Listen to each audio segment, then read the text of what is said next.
Minsan iniisip natin na ayaw ko na. Pagod na ako. At pag nagpahinga tayo, sinasabi naman ng iba na wala naman niyang trabaho, tambay lang. Pero ang hindi nila alam ay kailangan din nating magpahinga. Kasi napapagod din tayo. Hindi nila nakikita yung mga sakripisyo na ginagawa natin. Hindi nila nakikita ang pagod at sakit na nararamdaman natin. Kaya ganyan sila kung makatingin sa atin.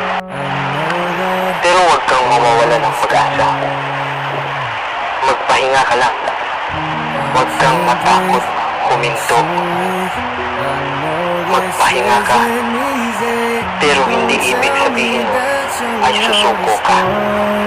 Huwag kang sumuko. Hindi ka naman tamad. Napapagod ka lang.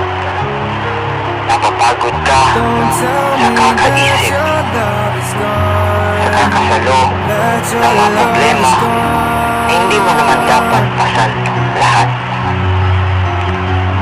Pero tandaan mo to,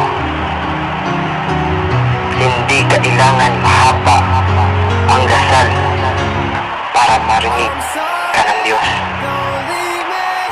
Minsan, sapat na ang simpleng word, tulungan mo naman ako. Ang pagpapahinga, hindi kahinaan. Ang pananahimik, hindi kabiguan. Hindi patapos si Lord sa'yo. Kaya huwag kang mawawala ng pag-asa. Kahit pagod ka na, pwede kang huminto saglit. Pero huwag kang sumuko. Dahil sinasabi diyan sa kasulatan ng Mateo 11:23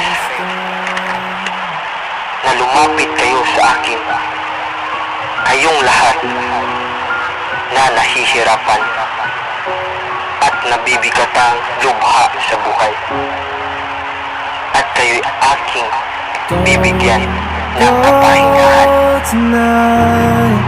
Hindi ibig sabihin na napapagod ka ay susuko ka na. Magpahinga ka lang. Magpahinga ka, pero huwag kang susuko. Dahil habang may buhay, may pag-asa.